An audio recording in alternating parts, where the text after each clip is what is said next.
Bonjour à tous les blogueurs, bonjour à tous les frérots, j'espère que vous allez bien aujourd'hui les amis. J'ai besoin de votre attention. Il est temps de faire un petit Genki Dama pour un petit vidéaste qui mérite notre attention. Et puis j'en profite pour vous parler un peu de l'importance qu'ont les viewers sur YouTube. On se rend pas compte en fait, parce que moi avant d'être vidéaste j'étais aussi viewers. Et en fait les gens ne se rendent pas compte qu'en fait YouTube reflète, nous propose le contenu que les viewers veulent voir. Alors, vous allez me dire, mais attends, mais moi j'ai jamais demandé à regarder en tendance des vidéos sur la télé-réalité, etc. Oui, certes.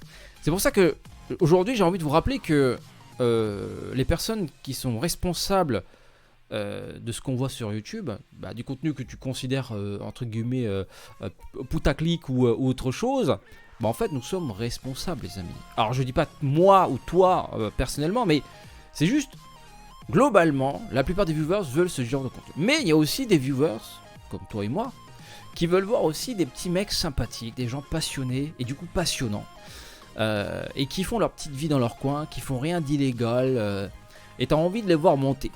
Et donc en parlant de ça, il y a un mec qui s'appelle Josh Lotaku, qui a perdu sa chaîne YouTube, 3 ans de travail sur sa chaîne, et il a perdu sa chaîne récemment. Et du coup aujourd'hui les amis, je compte sur vous pour essayer de lui donner du baume au cœur, parce qu'évidemment quand tu passes 3 ans de ta vie à bosser avec tes petits moyens, pour partager une passion et que du jour au lendemain ta chaîne elle explose, elle s'est strikée X fois, j'avoue que ça fout le seum. Du coup aujourd'hui je compte sur vous les amis, je mets le lien de sa nouvelle chaîne dans la description. On va essayer de lui donner, faire en sorte que sa chaîne atteigne les 10 000 abonnés. Je pense qu'il le mérite clairement. Un maximum de soutien les amis, vraiment c'est... Alors pour les personnes qui ne connaissent pas, c'est un mec qui fait des reviews de manga, aussi de figurines. Donc voilà, c'est un mec, ça fait longtemps qu'il a, ça fait 3 ans, je le connais de nom. J'ai déjà regardé quelques vidéos. Donc voilà, n'hésitez pas à aller vous abonner à sa chaîne. Donc si vous aimez les mangas, les figurines, voilà, sa chaîne pourrait vous intéresser. Puis c'est un petit mec sympathique. Pas de vagues, il fait sa petite vie dans son coin. Il y en a plein des comme ça, des vidéastes passionnants et passionnés et passionnants. Et je parle bien la passion avec 2 S, hein, les amis. Attention. Et en fait, on a envie de voir plus de genre de contenu comme ça sur YouTube. Malheureusement, c'est noyé dans les trucs hypants, les trucs un peu putaclic, c'est pas le bon terme en fait. Les trucs aguicheurs, il y a aussi beaucoup de contenu redondant. Hein. Comme disait un certain vidéaste, les Kage no Bunchi no Jutsu, hein, les clones de l'ombre. Hein, t'as un mec qui fait un truc qui fonctionne, allez bim bim bim bim bim bim bim, hop t'as 50 000 clones d'un coup comme ça, du jour au lendemain. La passion, les dollars arrivent, et c'est ça qui tire YouTube vers le bas je trouve. Parce qu'à la base en fait YouTube c'était fait par des passionnés. Il y a un mec qui filmait, je sais pas ses petites vacances dans un zoo. T'as des mecs qui faisaient des petits sujets comme ça face cam, ils étaient pas à l'aise et à la base il n'y avait pas d'argent en fait, hein. C'était des mecs qui faisaient ça parce qu'ils avaient envie de partager un truc. Et puis bon c'est parti, on va pas refaire l'historique de YouTube, mais voilà, aujourd'hui je veux vous juste rappeler que le viewers a un poids. Toi et moi nous avons un poids, sauf que tu le sais pas, moi je le sais, mais toi tu le sais pas, et c'est pour ça que je te le rappelle. Si demain on fait en sorte que des vidéastes comme Josh Lotaku gagnent en visibilité, du coup en tendance qu'est-ce qu'on verra? Est-ce qu'on verra un mec faire un faux prank à la con sur les clowns tueurs, ça fait juste 50 000 fois qu'on l'a vu, ou sur Momo je sais pas quoi là, le nouveau truc en tendance? Ou est-ce qu'on va voir un mec comme ça qui parle de ce qu'il aime faire, ce qu'il aime voir, de ce qu'il aime lire, et du coup en fait tu vois ça, tu te dis putain c'est vachement bien en fait. Mais pourquoi on me le propose pas ça? C'est juste que c'est parce qu'en fait on soutient pas assez ce genre de vidéos. C'est pour ça que voilà, je vous conseille de vous abonner à sa chaîne. Partagez ses vidéos si vous aimez son travail. Même si c'est pas parfait, parce que voilà, encore une fois, nous sommes tous des petits auto-entrepreneurs, voire certains passent au stade de société, mais on a des petits moyens. Regarde-moi ça, regarde le câble qui traîne là. Bon, même si je suis obligé de me... Tu vois, c'est pas propre. Regarde mes figurines là. Regarde, je suis pas décorateur, les gars. Je n'ai jamais fait bac plus 5 en décoration. Hein. J'ai fait avec les moyens du bord. Regarde le bordel que c'est derrière. Bon, en fait, en déplaçant mon meuble, il y a eu un petit dommage collatéral. Mais voilà, je suis pas un décorateur, je suis pas, je suis pas chef-op non plus. Alors regardez les lights là, bon là c'est un peu joli, mais j'ai galéré pour faire un truc qui ressemble à un truc à peu près potable. Donc voilà, on fait avec les choses, on fait avec les moyens du bord. D'ailleurs, regardez, ce qui est marrant, c'est que il y a un cadre là qui traîne. En fait, c'est pour de vrai, si j'élargis un tout petit peu, vous verrez là un bordel. Vous voyez qu'en fait, chez moi, c'est Bagdad. Il y a plein de câbles par terre, il y a aussi des araignées. En fait, il y a des câbles et des araignées. Et parfois, ils se mélangent. Bon, bref. Et donc, je disais, pardon, j'étais parti, mais voilà, nous, en tant que vidéastes, enfin, en tant que viewers, nous pouvons changer les choses. Donc en fait, voilà, vous voyez un petit mec faire sa vie, faire des petites vidéos sympathiques, partagez-le. C'est pas parfait, le son n'est pas parfait, l'image n'est pas parfaite, mais c'est pas grave. On voit un mec, qui est comme toi, en fait. Enfin, c'est un mec, dans sa chambre qui fait des trucs par passion, et c'est ça qui est assez intéressant. Et donc voilà. Donc pour revenir à ce qui s'est passé par rapport à sa chaîne, parce que bon, du coup, je vais donner quelques conseils aux vidéastes, aux apprentis vidéastes qui veulent se lancer. Les amis, l'heure est grave. Je vous dis que ce que je vais vous dire, ça reste entre toi et moi. Bon, en fait, j'ai le droit de le dire parce que bon, c'est pas nouveau. Enfin, il y a 3 mois en fait, mon network m'a envoyé un mail, à tous les membres de leur network. Et je pense que ça a été pareil pour tous les autres networks. Alors, c'est quoi un network pour les personnes qui débarquent? En fait, sur YouTube, avant d'avoir un certain nombre d'abonnés, en fait, au début, on dépend de YouTube AdSense. Donc, c'est YouTube qui nous paye directement. Et puis, arrive un moment où tu arrives à générer quelques centaines d'euros, etc. Et là, tu as les networks qui t'approchent, etc. Et du coup, c'est comme, entre guillemets, des agents. C'est-à-dire qu'ils peuvent te proposer des opérations commerciales, ils peuvent t'aider pour obtenir certaines choses par rapport à ta chaîne. En cas de problème, de litige avec une marque, ils peuvent intervenir, etc. Il y a un côté un peu agent, et puis il y a un côté aussi, ils peuvent t'aider au niveau du droit, etc. Ils peuvent te conseiller, et ils peuvent aussi, comme je l'ai dit, te proposer un peu d'oseille contre des placements de produits. Et en fait, ça permet aussi, toi en tant que vidéaste, de rentrer dans les lignes, c'est-à-dire faire les choses de manière entre guillemets légale. C'est-à-dire qu'en fait, tu es obligé de facturer à ton network ce qu'ils te doivent par rapport au revenu AdSense, et du coup, eux ils te versent, et du coup, il y a une traçabilité par rapport à la TVA, etc. Tout ça est déclaré. Parce qu'en gros, un network, ça te permet de déclarer tes revenus. On va essayer de schématiser comme ça, pour faire un truc un peu plus pro, en fait, pour rentrer plus dans la professionnalisation du métier. Et donc mon network, comme la plupart des networks, ont envoyé un mail à tous leurs membres pour leur dire, bon les gars, à partir de juillet là, désormais à chaque fois que vous allez mettre du contenu copyrighté, attendez-vous à vous manger un petit strike. Alors pas aujourd'hui, alors peut-être pas demain, mais peut-être après-demain, ou dans 1 an, ou dans 10 ans. Parce que ils sont dans leurs droits. Toi demain, quelqu'un prend une partie de ta vidéo, monétise ou pas même, monétise même pas ta vidéo. Évidemment ça te casse les couilles parce que ils doivent te demander déjà ton autorisation, et puis s'ils monétisent derrière, évidemment ça pourrait te foutre le seum. Je peux comprendre, la Shueisha, donc voilà, c'est elle qui a striké la chaîne Josh Lotaku, mais elle a pas striké que cette chaîne, elle a striké plein de chaînes en fait. Et en fait, parce que Josh Lotaku qui a fait une petite erreur en fait, en tant que vidéaste, il a mis des scans concernant One Punch Man. Alors, c'est un peu dangereux. Alors, ça concerne les scans, mais ça concerne tout ce qui est copyrightable, les amis. C'est-à-dire films, mangas, séries. À partir du moment où tu montes des extraits, si t'as pas l'autorisation, attends-toi qu'un jour, un mec à qui on a missionné de striker les chaînes, parce qu'en fait, c'est des strikes manuels. C'est pas parce que bon, on peut essayer de faire en sorte que le robot YouTube ne détecte pas les extraits. Bon, il y a 2-3 astuces, mais bon, c'est pas le sujet de la vidéo. Mais le jour où, comme la Shueisha, ils font appel à un mec, on lui paye, on va dire, allez, viens ici, Jean-Mi, on va t'expliquer ce que tu dois faire. Tu vas striker toutes les personnes qui utilisent des scans de notre catalogue. Pas de pitié pour les croissants, vas-y, ta carte blanche. Le mec, il arrive sur une chaîne, il voit, ah tiens, extrait de One Punch Man, allez, bim, strike, tu peux rien faire. Tu peux pas dire, ah non, mais je savais pas. Non, si tu savais. Donc le network nous a prévenu, mon network nous a prévenu, donc ils pourront pas sortir la carte, oui mais c'est dans un but artistique, non ça passe plus ça, c'est... Alors je sais pas pourquoi, peut-être que YouTube a cédé des trucs, je sais pas en fait. En tout cas c'est nouveau, ça date de juillet, juin-juillet. Donc évitez de faire les trucs réactions en montrant, même en petite vignette, le manga. Aujourd'hui ça passe, demain ça passe, après-demain ça peut passer, peut-être que dans 6 mois, alors que toi tu seras aux Bahamas en train de te la couler douce, Il y a un mec qui va dire, ah tiens, on utilise comme ça des extraits sans crier gare. Allez, bim, strike. Toi, t'es en vacances, bim, 5 strikes, ta chaîne elle est morte. Tu vis, je fais comment? Bah, tu fais rien, tu pleures. Et donc, tout ton travail disparaît. Le pire, c'est que si t'as pas une sauvegarde de toutes tes vidéos, bah tu l'as dans l'os. Hein. Parce que là, dans le cas de Josh Lotaku, il avait posté plusieurs centaines de vidéos. Moi, par exemple, si demain je suis striké, j'ai plus de 1000 vidéos postées en ligne, je suis pas sûr d'avoir une sauvegarde des 1000 vidéos en question.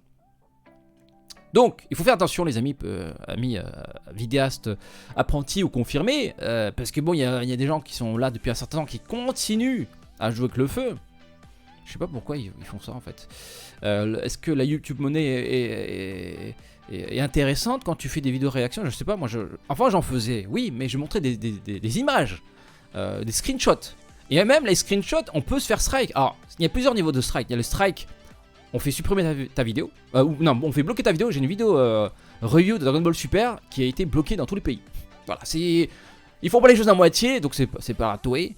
Mais ça aurait pu être pire, parce qu'en fait si j'avais mis vraiment un extrait vidéo, j'aurais pu prendre cher. J'ai déjà pris un strike à cause de ça. Et puis le truc c'est que 3 strikes, ta chaîne elle meurt.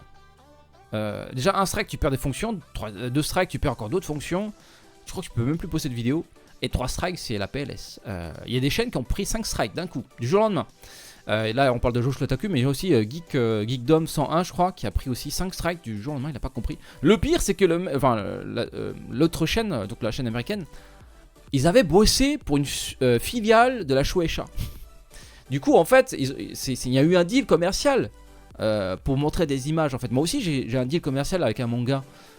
J'espère qu'un jour ils vont pas se réveiller en disant regardez il a montré des extraits. Mais non mais à la base il y a un deal les gars, je suis payé pour et vous avez accepté, donc faut arrêter de faire c'est pas le cas pour Josh Lotaku, il n'y avait pas de deal commercial, mais j'avoue que c'est un peu il n'y avait pas tout ça il y a 5-6 ans.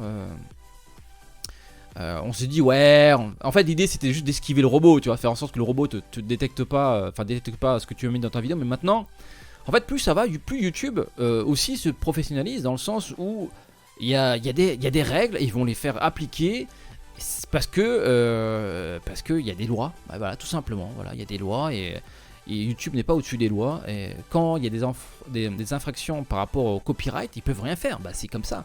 Toi, demain, il y a un mec qui récupère toutes tes vidéos pour les projeter dans une salle de cinéma, il fait payer l'entrée. Bah, toi, tu peux le striker. Enfin, striker dans le sens où tu peux l'attaquer en justice, etc. Parce que voilà, c'est comme ça. Sauf si il te contacte avant, il te demande l'autorisation, mais ça encore, combien d'entre nous, vidéastes, combien d'entre nous ont contacté les ayants droit, on leur dit est-ce que j'ai le droit d'utiliser des extraits de ça ou ça ou ça? Bah non, personne ne l'a fait, parce que ça demande du temps, etc. Et en plus, derrière, il y a une grande chance qu'ils refusent. Donc les amis vidéastes, faites très attention, désormais, il n'y a plus de pitié pour les croissants, hein, toi-même tu sais.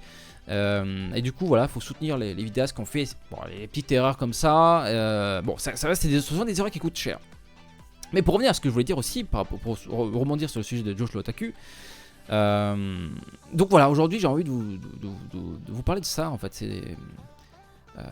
Si on veut que des chaînes comme Josh Lotaku existent, prospèrent, donnons-lui de la visibilité régulièrement. Voilà, c'est vrai qu'un partage de vidéos, pour vous c'est pas grand chose, mais pour un vidéaste c'est énorme, dans le sens où c'est la seule façon qu'on a quand on débute de toucher plus de gens. Parce que toi, forcément, tu es suivi par d'autres personnes sur Twitter, tes amis, tes collègues, des personnes qui bossent avec toi à l'école, je sais pas, bref. Et du coup, voilà, faites ce genre de choses pour soutenir un vidéaste, voilà, partagez ses vidéos, likez aussi, ça mange pas de pain, même si pour l'instant le like a été diminué, enfin diminué dans le sens où il y a moins d'impact sur ta chaîne, mais le like en fait, plus ça va, plus il a moins d'importance, mais si tu veux, c'est un indicateur visuel pour le vidéaste. C'est un truc tout con. C'est comme si tu tamponnais sur acte de présence. Voilà. Je suis là, j'ai vu ta vidéo. Voilà. Le pouce bleu pour moi c'est ça. En fait. C'est genre, j'ai vu ta vidéo. Voilà, je voulais juste te dire que je l'ai vu en fait. Et voilà, faites-le. Tiens, d'ailleurs, faites-le sur ma chaîne. Faites-le sur cette vidéo pour voir. Parce que voilà, ça mange pas de pain. Ça prend une seconde, les amis. Ça prend une seconde. Ça vous coupe, on vous aspire pas de l'argent, vous perdez pas de l'argent, vous ne perdez rien en fait. C'est une action qui dit juste j'ai vu ta vidéo, voilà, c'est très bien. Le partage, c'est j'ai envie que cette chaîne monte, et puis voilà. Et puis l'abonnement, c'est dire voilà, Ce que tu fais, ça me plaît, je te soutiens. Et c'est vrai que l'indicateur de le nombre d'abonnés, c'est aussi un soutien moral. Voilà. C'est même un soutien plus fort que le pouce bleu. Tu dis voilà, il y a des gens qui me suivent de plus en plus, ça fait plaisir, ça me donne de l'énergie pour continuer ce que j'ai à faire. Parce qu'au début, hein, en tant que vidéaste, on gagne pas vraiment de l'argent, on équilibre les comptes et arriver à un point où peut-être un jour on va pouvoir gagner un peu plus d'argent et puis faire ça à plein temps. Mais voilà, c'est réservé à une poignée de vidéastes, c'est dommage. Mais voilà, c'est pour ça que si vous voulez que YouTube change, bah montrez à YouTube ce que vous voulez voir, tout simplement. Si vous trouvez que ce contenu est complètement inutile parce qu'il se contente de faire exactement la même chose qu'un autre vidéaste, bah du coup, allez plutôt soutenir l'autre vidéaste. Si vous voyez un petit vidéaste qui paye pas de mine et qui fait des petites choses comme ça, bah partagez autour de vous. C'est comme ça qu'on aide un vidéaste qui débute. Moi aussi, hein, au début, j'ai pas comme tous les vidéastes. Hein, dites-vous que tous les gros youtubeurs que tu connais forcément, les gros youtubeurs français, ils ont tous commencé comme ça, avec les moyens du bord. Essaie de revoir les premières vidéos des gros youtubeurs, tu verras, l'image était pas belle, le micro, voilà. On était hésitant, enfin ils étaient hésitants, moi aussi j'étais hésitant sur mes premières vidéos, je parlais comme ça, tu vois. Je savais pas quoi dire. Je me souviens que mes premières vidéos, les gars, j'ai mis 3 jours pour la tourner. J'ai mis 3 jours, sincèrement, pour tourner une facecam. Une facecam qui a duré 3 minutes. J'étais au bout de ma vie. C'est comme si, en fait, on me demandait de monter sur l'estrade et parler devant la classe, tu vois. Horrible. Moi, quand ça arrivait à l'école, j'étais au bout de ma vie. Je fais non, mais je préfère avoir un 0. Non, madame, donnez-moi un 0. C'est bon, j'accepte. J'accepte mon sort. Parce que monter devant l'estrade et prendre la parole... c'est chaud quoi, c'est chaud les gars, et ça s'apprend en fait. Là, j'ai l'impression que je suis à l'aise, mais les gars, je me rappelle à mes débuts, c'était... Ah, j'avais de la peine pour moi. Je me suis dit, putain, le mec, le bout de sa vie, il va mourir. Il va avoir une crise cardiaque. Ah, j'étais en sueur et tout. Et voilà, faut pas se rappeler d'où on vient, les amis. Et puis, on a tous commencé petit. Et c'est grâce à des gens comme vous. Bah, je dis comme ça à vous, mais il y en a plein. Je suis sûr qu'il y en a plein comme vous, là. Qui ont contribué au succès, entre guillemets succès, c'est-à-dire au développement des chaînes petites, parce que moi aussi j'ai une chaîne petite, comme plein de vidéastes, on a été tous petits en fait. Là pour l'instant je suis pas grand, hein, je suis petit moyen, hein, je suis passé de petit à petit moyen. Voilà, je suis juste à l'étage au-dessus, hein, je suis pas très très loin, mais ça fait plaisir d'avoir reçu tant de messages de soutien, tant de pouces bleus, tant d'abonnements, etc. Et justement, en fait, c'est ça notre moteur. En fait, dites-vous pourquoi on fait ça au début. Parce qu'on gagne, enfin, clairement, on gagne pas d'argent au début. Hein. Tu perds de l'argent au début. Hein. Quand tu commences YouTube, tu perds de l'argent. Alors, qu'est-ce qui nous motive? Bah, c'est vos retours, vos messages de soutien. Et c'est ça qui alimente le feu de la passion. S'il n'y avait pas ça, moi je vous dis clairement, il n'y aurait plus de vidéastes aujourd'hui. Hein. S'il n'y avait pas ça, plein de petits vidéastes auraient arrêté dès le premier jour. Hein. T'as pas de retour, t'as pas de soutien, un petit message, etc. Bon, après, évidemment, on peut aussi parler des rageux qui peuvent, dès le début, te décourager. C'est vrai que c'est un peu dommage. C'est pour ça qu'il faut montrer beaucoup d'amour, beaucoup de soutien aux vidéastes qu'on apprécie. Les soutenir quand ils se font attaquer pour de la merde. Bon, j'ai vu des vidéastes se faire agresser parce qu'ils ont arrêté de faire les vidéos parce que tout simplement ils étaient malades. Où va le monde, les gars? Où va le monde, hein? Il s'est passé quoi? Le public, c'est vrai qu'ils sont, ils ont tendance à oublier, enfin pas tout le monde, une partie, toujours la même, la communauté. Hein. La petite communauté qui ont du mal à comprendre que 1 - 1 ça fait 0. Cette communauté qui malheureusement veulent tout de suite et ils prennent pas la dimension humaine. En fait, il y a un humain derrière chaque chaîne. On a tendance à l'oublier, il y a un humain perfectible avec des défauts, mais il y a un humain derrière chaque chaîne. Ça arrive à tout le monde de faire des erreurs. Hein. Joshua Taku, il a fait pas mal d'erreurs. Hein. 5 strikes, c'est pas rien. Je crois qu'il y a plus de 5 strikes. Je crois que du jour au lendemain, sa chaîne elle a fait pop, elle a fait disparu. J'avoue que c'est un peu violent. J'espère que ça va jamais arriver. Moi aussi, j'ai pris des strikes. Hein. J'en ai pris déjà 2 dans ma vie. Voilà, des bêtises. Voilà, c'est en faisant des erreurs qu'on apprend aussi. Il faut se relever. Mais justement là, comme il a un genou à terre, c'est à ce moment-là qu'il faut tendre la main, les amis. Quand vous voyez un vidéaste genou à terre, un bon vidéaste. Parce qu'il y a, comme si tu l'as vu le sketch des inconnus, il y a le mauvais vidéaste et tu as le bon vidéaste. Non, mais enfin, tu vois ce que je veux dire, c'est que il y a des vidéastes qui foutent la merde, hein, clairement, qui développent des pratiques interdites, du commerce, voilà, des trucs Bah, on peut parler des choses illicites. Non, on va peut-être pas en parler, mais voilà, il y a des gens qui nuisent à la communauté. Il y a des gens qui en ont rien à foutre de ce qu'ils font. Ils en ont rien à foutre. Ils font ça parce que ça marche. Ils ont vu un autre vidéaste faire la même chose et dire ah bah tiens, je vais faire exactement la même chose parce que ça marche, ça fait des vues. La passion avec le dollar prend le dessus et ça, du coup, vous en tant que viewers, même moi, on a une image faussée des vidéastes. On a l'impression qu'ils aiment que ça, ils aiment que l'argent, ils font que ça que pour l'argent. Mais je vais vous parler prochainement de mon argent sur YouTube, de l'argent que j'ai généré au début, juste pour voir, enfin pour vous montrer à quel point c'est dur au début. Au début, c'est la dèche, les gars. Au début, tu perds de l'argent. Au début, si t'as pas de l'argent de côté, bah tu fais pas l'enfeu. Tu fais pas l'enfeu. En fait, une chaîne YouTube, faut le voir comme une start-up. Bon, c'est peut-être un mot un peu gros par rapport à ce qu'on fait, mais c'est ça. On fait tout nous-mêmes. On n'est pas ingénieur du son, on n'est pas cadreur. Regardez, la caméra n'arrête pas de bouger parce que voilà, je l'ai placée là, la caméra, mais j'aurais peut-être pu la mettre sur un trépied, mais tu vois, c'est des petits trucs comme ça. On n'est pas des pros, on est des mecs, des petits artisans qui ont envie de faire des choses. Je me rappelle mes premières vidéos, l'image était dégueulasse. Enfin, les vidéos sur ma chaîne principale, sur cette chaîne gaming. Tourne en 720p, la webcam quand je parlais il y avait un flou de bouger, je comprenais pas d'où ça venait, tu vois. Et maintenant je trouve que la qualité elle a changé, nouveau micro, nouveau setup, et donc tout ça, tu gagnes de l'argent pour investir, pour améliorer ton contenu et pour que l'expérience que tu proposes aux viewers s'améliore. Et justement, voilà, c'est ça qui est intéressant de voir l'évolution d'un vidéaste. Je parle de moi comme je parle de plein de vidéastes qui ont évolué en termes de production. Moi, pour l'instant, je suis encore en mode bientôt disponible, hein, c'est-à-dire quand il y a des réglages à faire. Je trouve que c'est pas encore parfait.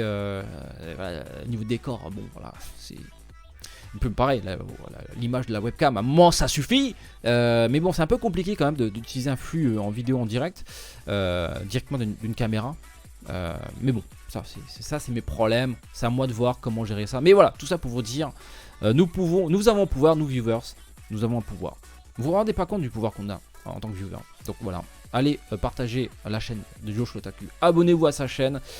Faites du bruit. Il a perdu sa chaîne, il a fait une erreur, il a admis. Voilà, ça arrive à tout le monde de faire des erreurs. Moi aussi, j'ai pris des strikes. Et puis voilà, j'ai appris. Et donc maintenant, c'est à nous de lui donner un peu de Genki Dama, les amis. Et en plus, j'ai appris qu'il joue à Dokkan Battle. Voilà. Un petit ki arc-en-ciel pour lui. Et puis, il va se remettre sur les bons rails. Et puis voilà, en espérant que sa chaîne se développe de plus en plus, qu'il continuera à faire des vidéos pour partager sa passion. Et c'est vraiment pas... Enfin, c'est con, mais je trouve ça vraiment beau de voir un mec parler avec passion de ce qu'il fait. Voilà, je regarde ça, je dis putain, ça me parle pas des masses, même si le sujet ne me parle pas directement, mais je vois juste un mec parler pendant des heures d'un truc, je fais putain, c'est cool en fait ce qu'il fait. C'est voilà, je sais pas, moi je trouve ça positif en fait. Alors qu'un mec tu vois tout de suite qu'il en a rien à foutre de son sujet, il fait juste des vidéos parce que il a envie il a envie de faire de la thune tout simplement. Oui, on peut se lancer sur YouTube pour essayer de faire de la thune, mais t'en feras pas tout de suite, sauf si tu décides de tricher. Voilà, tu peux faire développer du business un peu dégueulasse, hein. On va pas en parler, mais tu vois ce que je veux dire. Tu vois, il y a des gens qui font du business dégueulasse. Il y a des gens qui vont avoir des problèmes avec la justice en faisant des business dégueulasses. Parce qu'en fait, il y a plein de gens qui pensent qu'en étant youtubeur, on est au-dessus des lois. Les pauvres. Oh, les pauvres. Non, en fait, la loi, même la justice, ça prend du temps. Et quand ça arrive, ça arrive. Et voilà, avec tout ce que tu as vu récemment, dès lors que il y a des gens qui commencent à parler, hein, des victimes, tout d'un coup, tu as des vidéastes qui font maintenant plus attention à ce qu'ils font. C'est un peu dommage hein, d'en arriver là, mais bon. Mais bon, c'est pas le sujet de la vidéo. En tout cas, voilà, le message du jour, c'est que vidéastes, viewers, nous sommes responsables du contenu. Vous voulez voir plus de ce genre de contenu, abonnez-vous en masse à ce genre de mec. Vous voulez plus de contenu comme ça, abonnez-vous à ça. Vous aimez pas ce genre de contenu, les genres dégueulasses, les mecs qui font juste copier un autre truc, qui font juste ça, vraiment ça se voit, qui font ça que pour de la thune, désabonnez-vous de cette chaîne, boycottez ça. Et puis montez les gens passionnés. Et puis voilà, du coup on aura une plateforme plus propre. du coup qui va vous donner des bonnes vibes, parce que tu vois un petit mec qui pourrait être toi, hein, qui monte, bah du coup ça te donne du baume au cœur. Voilà. Abonnez-vous à la chaîne de Josh l'Otaku. Sur ce, je vous dis à très bientôt pour d'autres vidéos. Allez, ciao.